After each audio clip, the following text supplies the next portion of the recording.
الله الرحمن الرحيم نحمده ونصلي على رسوله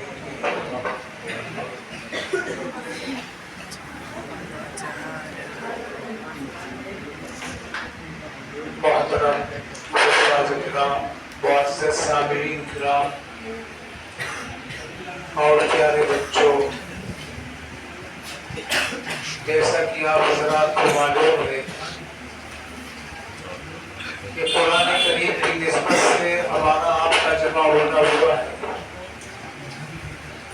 یہ قرآن کریم بہت مقدس اور پاکیزہ کتاب ہے، اور یہ کتاب سے ہم سب کا ایمانی تعلق ہے،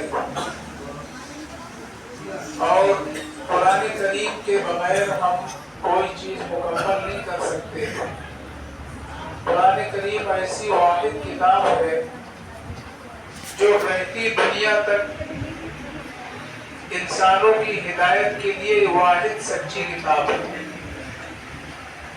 اور یہ قرآن کریم ایسی کتاب ہے کہ اللہ نے اس کی حفاظت کا قرآن کریم کے اندر وعدہ فرمایا ہے کہ قرآن کریم کو ہم نے ہی نازل کیا اور ہم ہی حفاظت کریں گے۔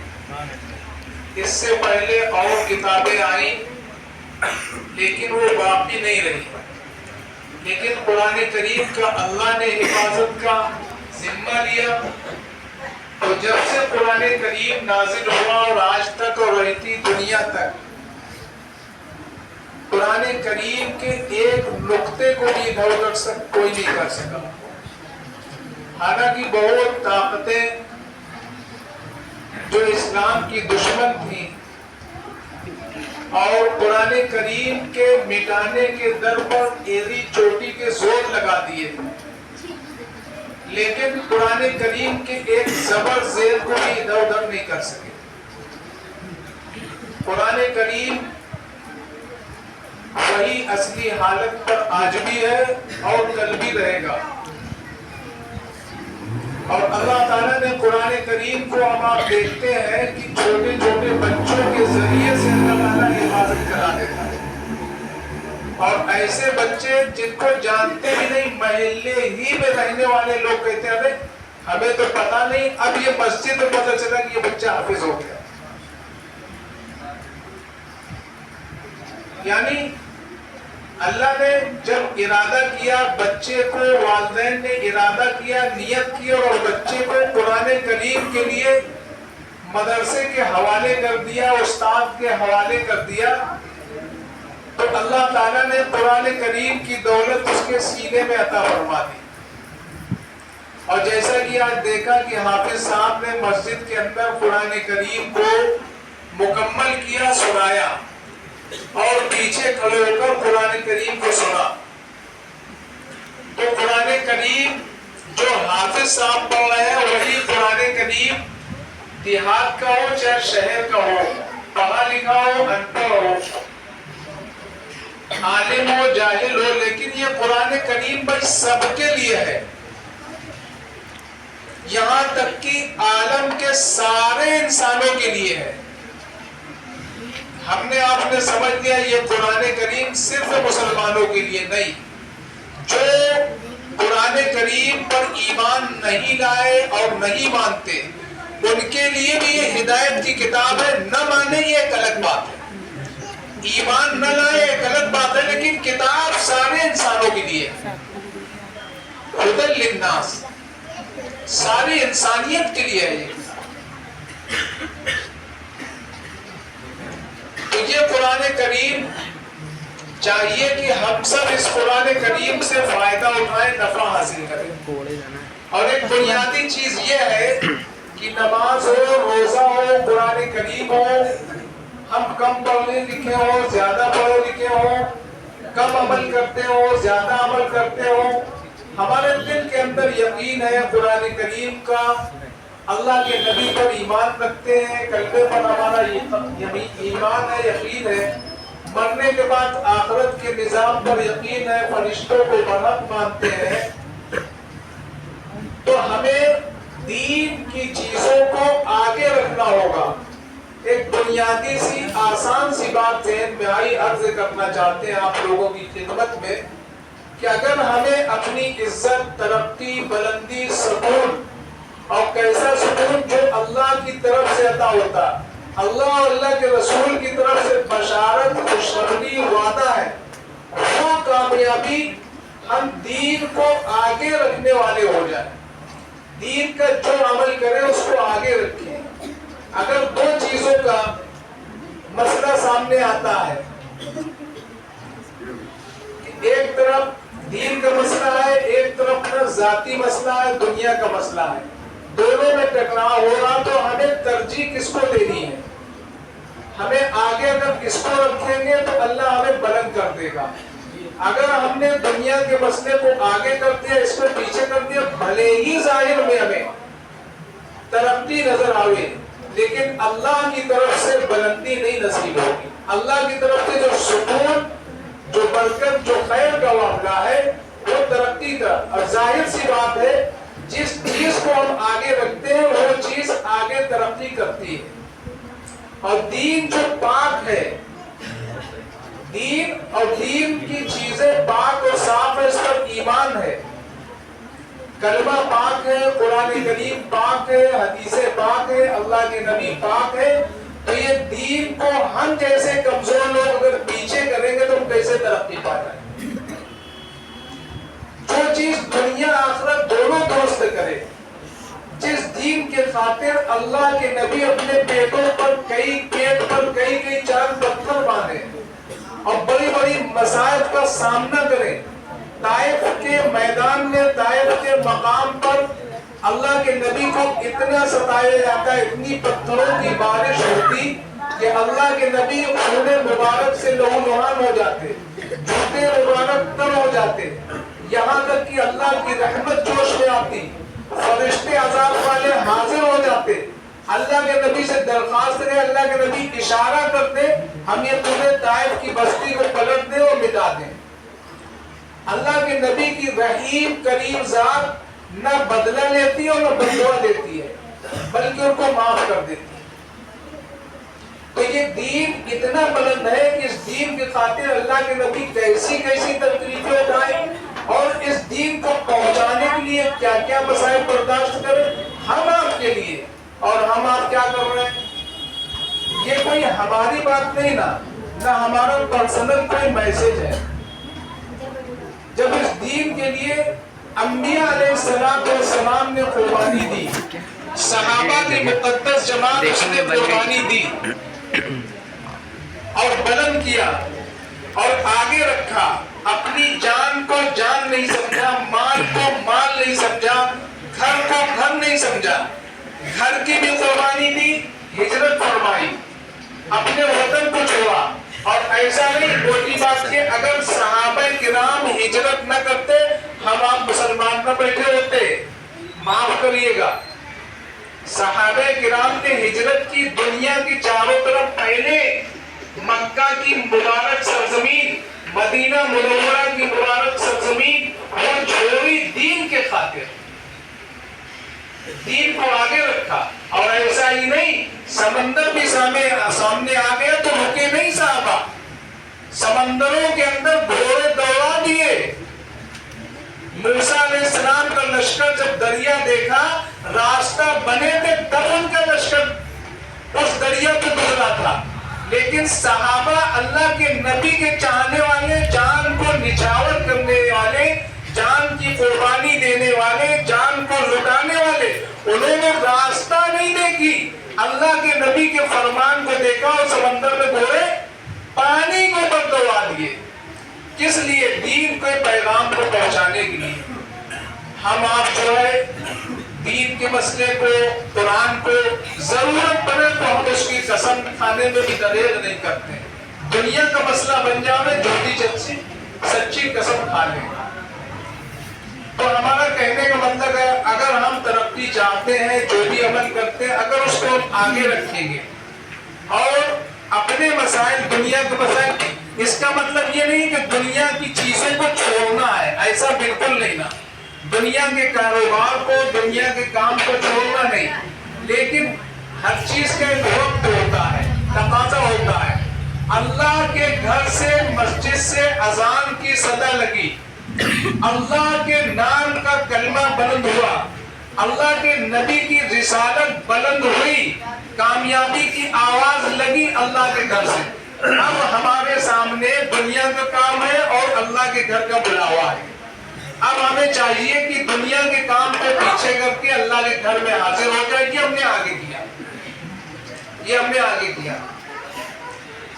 تو ہمیں اللہ کے سامنے کھڑے ہو کے یہ نماز کو کیا ہم نے سمجھ رکھا، یہ رکوع جو سجدہ اور اتحیات کی کرتے ہیں، یہ اللہ کے نبی کی ایک ایک ادا ہے. اللہ کے نبی نے رکوع کیا تو اس ادا پر ہم رکوع کرتے، اللہ کے نبی نے سجدہ جیسے کیا ویسے سجدہ کرتے. اس میں اللہ کے نبی کا طریقہ شامل ہے. تو ہم ایسی کامیابی کی طرف نہ ہوئے جس کے کلمے پر ہم نے یقین کیا. تو ہمارے اندر یہ بات ہونی چاہیے کہ نماز ہے، روزہ ہے، زکوٰۃ ہے، ہم اس کو آگے کرنے والے بن جائیں، جو عمل کریں آگے کرنے والے. علماء سے ہمارا رابطہ ہو.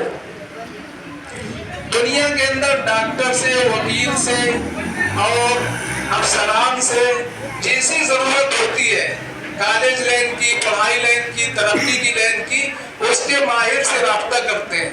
جو علماء انبیاء کے وارث ہیں، نبیوں کی وراثت کے وارث ہیں، ان سے رابطہ نہیں کرتے ہیں.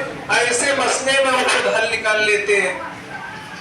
کم سے کم جو عمل کر رہے ہیں، دین پر چل رہے ہیں، تو اگر ہم اس سے واقف نہیں ہیں تو علماء سے ہمیں معلوم کرنا چاہیے کہ یہ اللہ کے نبی کے طریقے کے مطابق، قرآن حدیث کے مطابق ہے ٹھیک، اور اگر نہیں ہے تو اس کو اس طریقے پہ کرنے. اس میں کیا مشکل ہے؟ بہت سے لوگ جذبہ رکھتے ہیں کہ شرم کے بارے میں پوچھے، یا مسجد میں آ گئے نماز پڑھ رہے ہیں تو نماز کتنی آ رہی ہے پوچھ نہیں رہے. اگر پوچھ لیں گے تو درست ہو جائے گی. شرم کی کوئی بات نہیں. کوئی بھی دین کا مسئلہ ہو، ایک ایک چیز سنت ہے، ساری چیزیں ہیں، یہ معلوم کر کے کریں. تو رمضان مبارک کا مہینہ چل رہا ہے.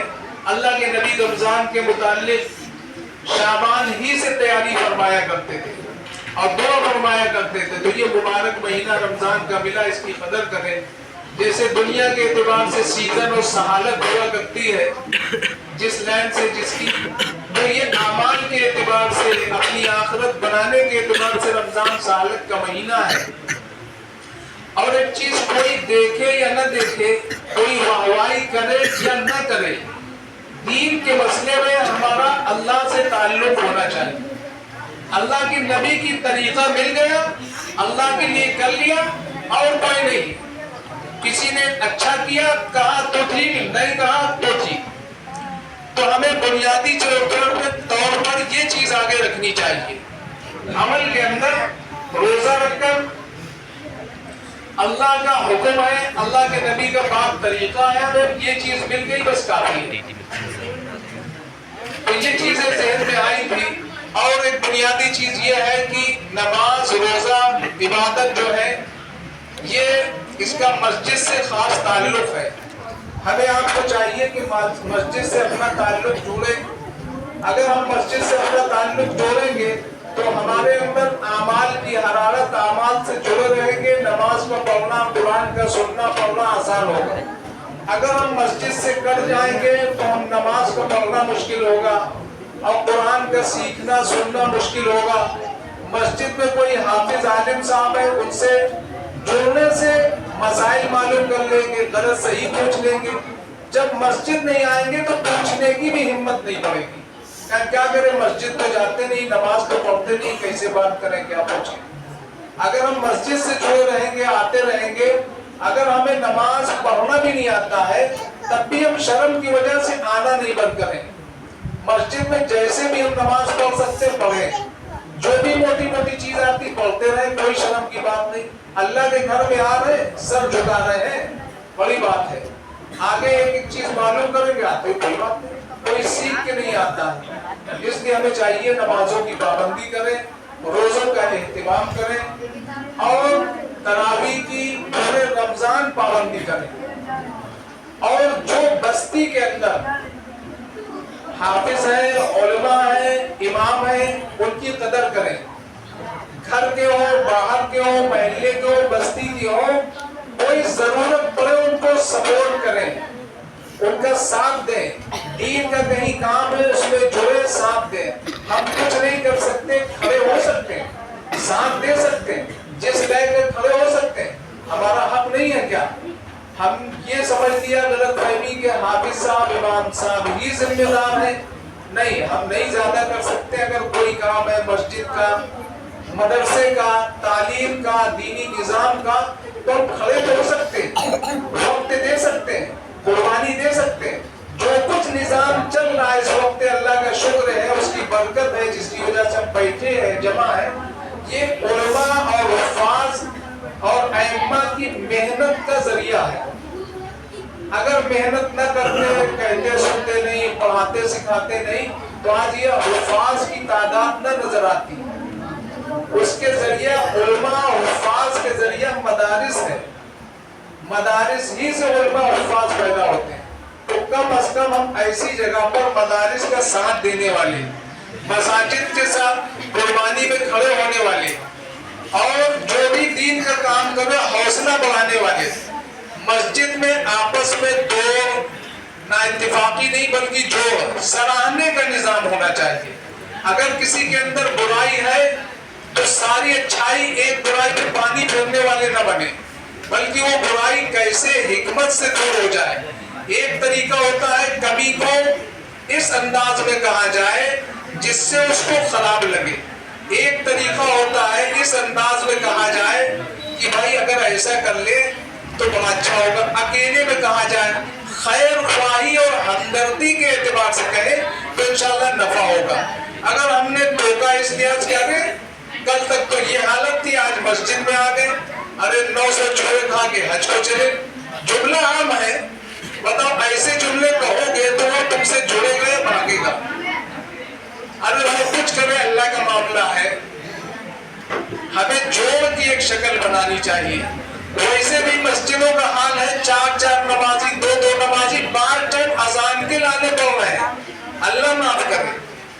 ائمہ کو تو حال حفاظ کی قدر چھوڑیے، یہ یہاں کے ماحول کا سبق سنا رہے. ہم بیان تقریر تو سنا ہی کرتے ہیں آپ حضرات. مسجدوں کے حال، بڑی بڑی مساجد کے حال، 5 ٹائم کہتے 2-3 لوگ کھڑے، ارے اپنی اپنی پڑھ لو، کوئی پڑھانے والا نہیں.